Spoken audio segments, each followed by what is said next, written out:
Hypercalcemia is one form of endocrine emergency which is relatively rare, but it is often associated with long-term complications and often missed because of the lack of overall awareness in that regard. So what we'll do is that we'll be focusing about the different aspects of hypercalcemia, and that would basically include cases related to hyperparathyroidism, which were confused with vitamin deficiency, and vice versa, pituitary parathyroid adenoma, possibility of carcinoma, then non-PTH dependent causes. So all we'll discuss in that perspective, and we'll be joined by our colleagues in that regards.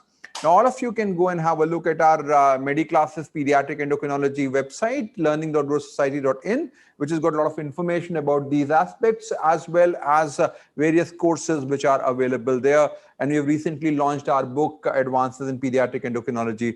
Three major investigations which will really give you a diagnosis, and we'll focus on these predominantly. I would say the most important, of course, is the phosphorus. Everybody who has hypercalcemia should have a high phosphorus. I'm talking in the same way when I say hypocalcemia should have a low phosphorus. Similarly, hypercalcemia should have a high phosphorus except if there is a PTH problem. So if you have a calcium sensing receptor defect, hyperparathyroidism, or Jansen's disease, these are the increased PTH effect, phosphorus will be low. Everywhere else it will be high. So phosphorus becomes important in that regards. The second, of course, is PTH. Everybody who has hyperparathyroidism should have a high PTH, while others will have a low PTH. Now, what is important to understand is that what do you mean by a high PTH in hypercalcemia, Dr. Pratik? Any PTH more than level of 20 at the time of hypercalcemia is hyperparathyroidism. So we need to understand that the PTH should theoretically be low. It should be 0 in the setting of hypercalcemia. But if your PTH is more than 20, you should start thinking that this is hyperparathyroidism. This is an important concept to understand. So phosphorus, PTH, and the third, of course, is urinary calcium. Everybody with hypercalcemia should have hypercalciuria, because if you have more in blood, more in urine. The only condition would be a calcium sensing receptor defect, and second,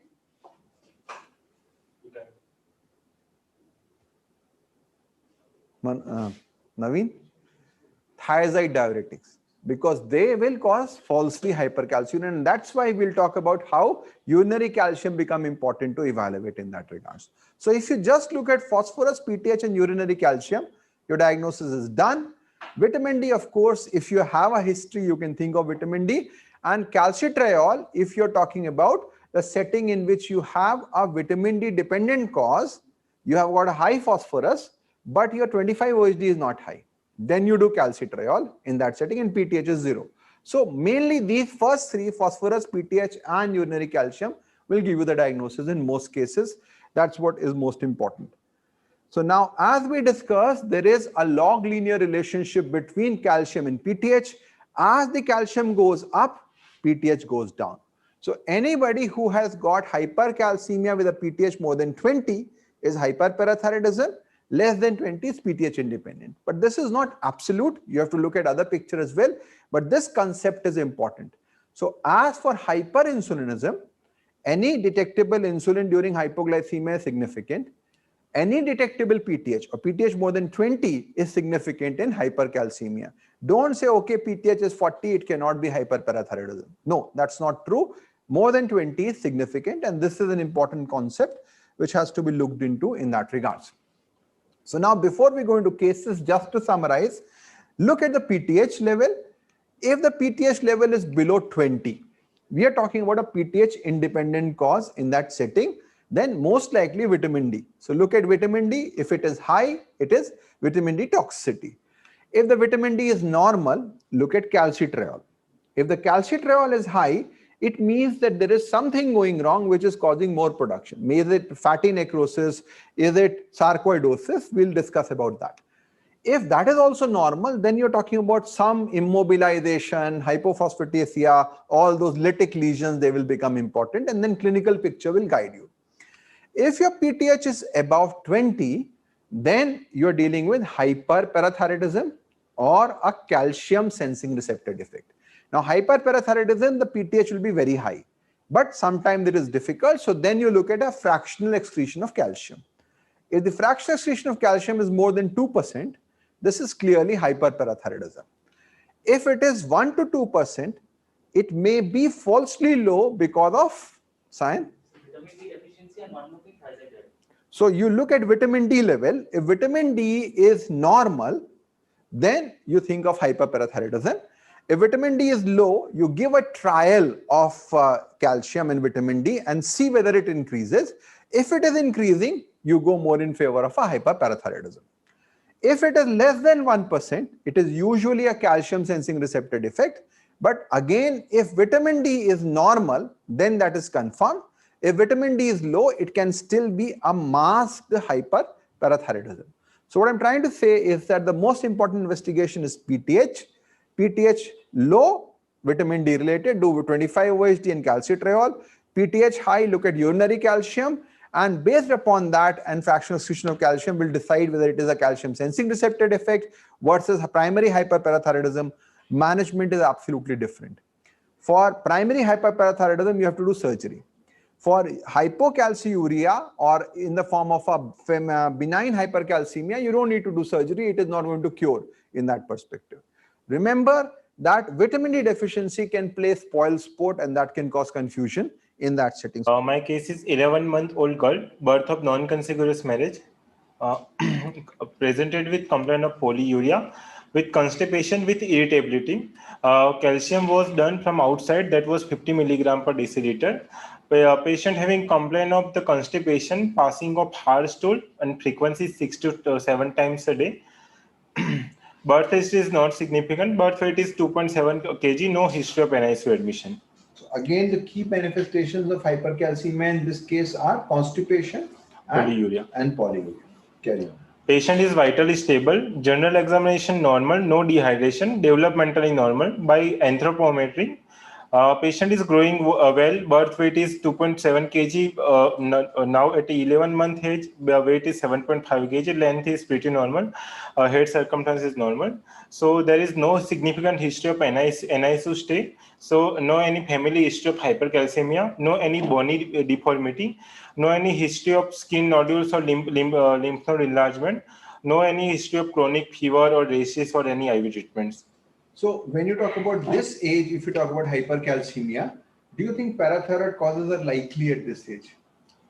Sir, it is more common in the later age. So it will either be there in the newborn period, which is the neonatal severe hyperparathyroidism, which is autosomal recessive calcium sensing receptor defect, or it will be like 15-16 adolescent age. So this PTH causes become much less likely in this age group. This is an important message here.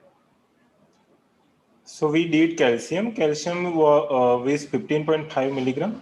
Phosphorus is normal to lower side, 3.38. Magnesium is normal. Ionic calcium is higher side, and PTH is lower. That was a PTH 6.76. USG abdomen suggestive of medullary nephrocalcinosis. Hemoglobin is normal. So again, a big message here is that you have nephrocalcinosis with a recent onset symptoms. Which means that the PTH conservation effect is not there, which we can see the PTH is on the lower side. That's why you have at lower level of calcium, you're also having problem. That fellow had from 18 also, the initial case did not have nephrocalcinosis. So this is an important point to look at. So as sir has already discussed, this is not a PTH dependent cause. So now how do we have to proceed? So we did vitamin D3, 25 hydroxylase vitamin D. That was higher side, 150 milligram nanomole per liter. ALP was 12 and renal function is normal. So differential diagnosis due to the vitamin D toxicity, hyperparathyroidism, chronic disease-induced hypercalcemia. So last two possibility could be not there, because if hyperparathyroidism, PTH is lower side, and if child is growing well according to this 11-month-old child, weight is normal, height is normal, so and no any chronic history. So chronic disease is ruled out. So first diagnosis is for vitamin D toxicity. Mother giving history of she gave vitamin D sachets 60,000 international units for 2 months, and vitamin D drops along with it for the last 5 months. So by giving the history and looking the vitamin D level, diagnosis is vitamin D toxicity. So we did management in the daycare basis. A patient admitted in daycare basis, IV bolus was given. After that, induction Lasix for 12 hours was given, 1 to 2 milligram per kg per day, and patient started prednisolone syrup 2 mg per kg per day, and advised to repeat calcium and phosphorus after 2 days. After 5 days, patient came with the report calcium from the 15.5, it came to 10.89, and phosphorus is 2.52. Serum prednisolone continued, and all supplements stopped, and stress dose of steroid explained. Patient improved clinically. So after seeing the lab investigation, calcium at the admission was 15.23, and after the 6 months of gradually follow-up, it was 9.5. That was gradually decreased, and previously USG abdomen showing nephrocalcinosis. After 2 months, it is normal. So and 25 hydroxy vitamin D, that was at admission 150. Now after the 6 months, it is coming normal. So why with prednisolone you have seen that the 25 OHD has not decreased much, 250 to 100 only, but calcium has come down a lot. Why? Sir, because the we give the prednisolone, so prednisolone will block the 1-alpha hydroxylase activity. So this vitamin D is not a good marker in this setting. Calcitriol level would have come down. That is the major point in that. So we continue syrup prednisolone and gradually tapered over 2 months and then stopped.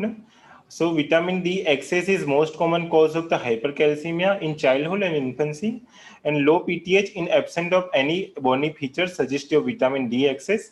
Mainstay of treatment is first of acute management by the IV double maintenance fluid, IV bolus, and furosemides, and then after steroid will help. So I think if you look at the vitamin D related causes, which is very, very common in that setting, is mainly because of vitamin D excess. When you're getting a lot of vitamin D, the other situation would be in that setting, you will have a phosphorus which will be high normal. There will also be a problem of 24 hydroxylase deficiency, which we don't know in this case, but then this child is doing normal, so it's unlikely. But anybody who has received very small dose of vitamin D and develops hypercalcemia, you have to think of a possibility of a 24 hydroxylase deficiency. Granulomatous disease becomes important differential, wherein you will have this setting. Long-standing hypophosphatemia of any cause will also cause increased calcitriol production and cause hypercalcemia. So all these conditions you have to be wary about. The second case is 18-year-old boy presented with presented in OPD with calcium is 30 milligram per deciliter. Patient having complaint of polyuria and constipation, no dehydration, vitally stable. X-ray wrist left hand was done, that was normal. No any sign of bone resorption. Phosphorus was done, that was 5.34, that was higher side. So ALP was 14, that was lower side. So we have patient of 18-year-old boy with high calcium and high phosphorus. According to approach pathway, we did PTH, that was 19 picogram per ml, that was suppressed. So it is not parathyroid that cause hypercalcemia. After this, according to approach pathway, we did 25 hydroxylase vitamin D, that was lower side. So vitamin D excess is out from this case. So this patient is PTH independent, and vitamin D is also, vitamin D excess is not cause of hypercalcemia as in previous. So what could be the possibility of source of calcium? We ask for history of any chronic illness or recent admission, no history of immobilization. So what we have to do in next steps? So you have somebody who has got low PTH and a high phosphorus with a normal vitamin D. So the most logical cause would be increased calcitriol. So what will clinical examination give you the clue in this? Sir, if we have to see for clinical examination of any nodules or any cervical lymphadenopathy, axillary lymphadenopathy, or any TB-like symptoms or HIV or immune So for granulomatous diseases, you have to work up in that. Carry on. So urinary calcium was done, that was 0.14. Creatinine was altered, that was 4.45. Again, abnormal renal So now function. if I say that creatinine is causing is this tertiary hyperparathyroidism. He has chronic kidney disease. If I put this way, can you counter that argument? Sir, yes, because sodium potassium is normal, because And? if it is The PTH is not high. PTH is not high. If it is renal failure, you will have very high PTH. So this renal failure is because of hypercalcemia, not the other way around. We did 125 hydroxylase vitamin D according to our approach pathway. That was very high. That was 108. So we asked for the we seek for examination. There was axillary lymph node enlargement was there, and we did X-ray chest that was suggestive of hilar and mediastinal lymphadenopathy. So according to this, vitamin calcitriol is high in hypercalcemia with high phosphorus with altered renal function. It could be the granulomatous disease. We ordered for FNAC. FNAC is suggestive of the high sarcoidosis. So why 125 hydroxy vitamin D is high in this setting? Because of the macrophage induced upregulation of 1 alpha hydroxylase enzyme that cause high calcitriol and that cause high calcium and high phosphorus. So what could be the treatment? As patient was vitally stable, so we directly start with the prednisolone that block that 125 hydroxylase enzyme. So prednisolone started according to 1 to 2 milligram per kg per day, and after gradual follow-up of the 2 month, patient having calcium is 9.2, phosphorus 3.1, creatinine is 3.1, renal function improved, and hemoglobin is normal. So I think this is again an interesting case. If you have somebody who has got high phosphorus with a high calcium and PTH is normal, it means that there is a PTH independent cause. In that setting, what you need to do is to rule out vitamin D excess, then calcitriol excess, and this turn out to be sarcoidosis. So this is unusual, but always do examination very importantly. And look at 3 major things: phosphorus, PTH, and urinary calcium. Your diagnosis is done. High normal phosphorus, PTH independent, PTH more than 20, PTH dependent, and urinary calcium low, it is a calcium sensing receptor defect. This will give you a diagnosis. So consider hypercalcemia in anybody who has failure to thrive, polyuria, constipation, hypertension. PTH, 25 OHD are key. I will also add phosphorus as well as urinary calcium in the setting, which will help you out. And initial management in many cases is hydration diuretics. We considered cinacalcet in the setting of somebody who had malignancy. We considered bisphosphonate in the setting of immobilization, and of course steroids in somebody who has an increased 1 alpha hydroxylase action in that point.